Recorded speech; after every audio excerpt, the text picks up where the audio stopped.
नमस्कार, मैं शगुन त्यागी हूं और आप देख रहे हैं न्यूज़ स्कूप। तो दोस्तों, आज के इस वीडियो में बात करूंगा हाल ही में देश के 2 राज्यों में हुए विधानसभा चुनाव की और आज आए इन दोनों ही राज्यों के चुनाव परिणाम की। दोस्तों, पूरे देश में एक नैरेटिव फैलाया गया कि बीजेपी और मोदी का जादू अब भारत से खत्म हो गया है, मोदी लहर अब खत्म हो चुकी है। तो आइए पहले बात करते हैं हरियाणा चुनाव की। हरियाणा में झूठ की एक दुकान चलाई गई। हरियाणा का जाट अब बीजेपी से नाराज है और इस बार हरियाणा से बीजेपी का सूपड़ा साफ हो जाएगा, ये बार बार कहा गया। साथ ही ये कहा गया कि पहलवान खिलाड़ियों को प्रोटेस्ट के चलते हरियाणा में बीजेपी के हाथ से सत्ता जा रही है। अग्निवीर योजना के चलते हरियाणा में बहुत ज़्यादा नाराजगी है। विपक्ष का सारा तंत्र यही नैरेटिव फैलाने में लग गया। मेन स्ट्रीम मीडिया में बड़े बड़े पत्रकार रहे लोग जो अब खुद के यूट्यूब चैनल चलाते हैं, कैमरा माइक लेकर हरियाणा के अलग अलग हिस्सों से कुछ तस्वीरें देश को दिखाने की कोशिश करते रहे, लेकिन हरियाणा ने इन सबको इनकी औकात दिखाई।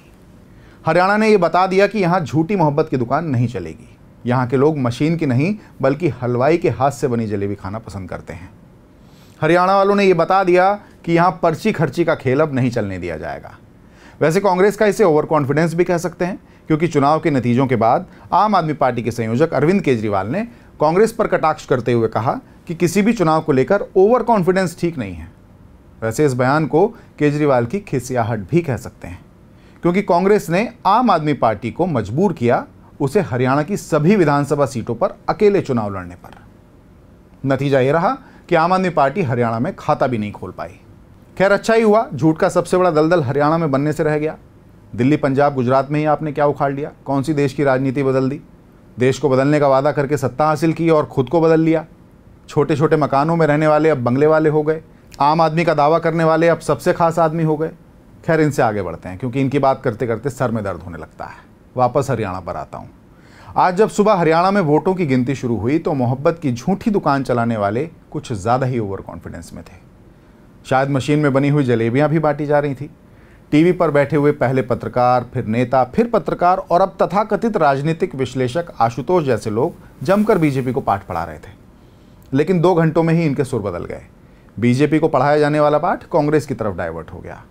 मोहब्बत की दुकान के नेता धीरे धीरे इलेक्शन कमीशन को कोसने लगे और ये कहना शुरू कर दिया कि इलेक्शन कमीशन सरकार के दबाव में है, माहौल बनाने की कोशिश की जा रही है। जयराम रमेश, पवन खेड़ा, सुप्रिया श्रीनेत, अखिलेश सिंह, इन सबकी खिसियाहट कैमरे पर दिखने लगी। ये सभी मोहब्बत की दुकान वाले टीवी चैनलों के एंकरों को कोसने लगे कि आप अपने रिपोर्टरों का डेटा नहीं दिखा रहे हो, आप इलेक्शन कमीशन की वेबसाइट का डेटा दिखा रहे हो। लेकिन ये पूरी की पूरी नौटंकी कुछ ना बदल पाई, क्योंकि हरियाणा की जनता ने तो जनादेश 5 अक्टूबर को ही ईवीएम को सौंप दिया था।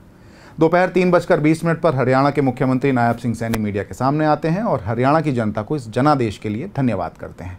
इतना ही नहीं, पीएम मोदी ने भी नायब सिंह सैनी को जीत की बधाई दे दी। अब लगभग तस्वीर साफ हो चुकी थी और शाम होते होते पूरे नतीजे सामने आ गए। हरियाणा में बीजेपी को पूर्ण बहुमत प्राप्त हो गया। अब इसके साथ ही जम्मू कश्मीर की भी काउंटिंग चल रही थी। जम्मू कश्मीर में धारा 370 हटाना बीजेपी के लिए सबसे बड़ी उपलब्धि थी और इसी को लेकर बीजेपी ने अपना पूरा का पूरा चुनाव जम्मू कश्मीर में लड़ा था। लेकिन फारूक अब्दुल्ला की पार्टी नेशनल कॉन्फ्रेंस और कांग्रेस का गठबंधन वहां सत्ता उड़ा ले गया। इसे शायद कश्मीर और कश्मीरियत का दुर्भाग्य कहना चाहिए, क्योंकि जो कश्मीर जिन लोगों की वजह से दशकों तक संगीनों के साये में रहा, जहां के लाल चौक पर तिरंगा झंडा फहराना बहुत बड़ी बात थी, जहां वर्षों तक मोबाइल फ़ोन की सुविधा नहीं थी, वर्षों तक सेना पर पत्थरबाजी होती थी, सिनेमा घरों पर ताले लगे हुए थे, एक बार फिर से कश्मीर ने उन्हीं पर भरोसा किया जिन्हें पाकिस्तान भी समर्थन करता है। गनीमत यह है कि जम्मू कश्मीर केंद्र शासित राज्य है और वहां कंट्रोल अब भी केंद्र सरकार के हाथ में रहेंगे। इसलिए शायद बीजेपी को कश्मीर में सरकार ना बना पाने का कोई मलाल नहीं होगा। हालांकि जम्मू क्षेत्र में बीजेपी का प्रदर्शन बेहद शानदार रहा और राजनीति की सबसे बड़ी ठग पार्टी आम आदमी पार्टी ने भी वहां एक सीट अपने नाम कर ली। डोडा सीट से आम आदमी पार्टी के कैंडिडेट ने जीत हासिल कर ली।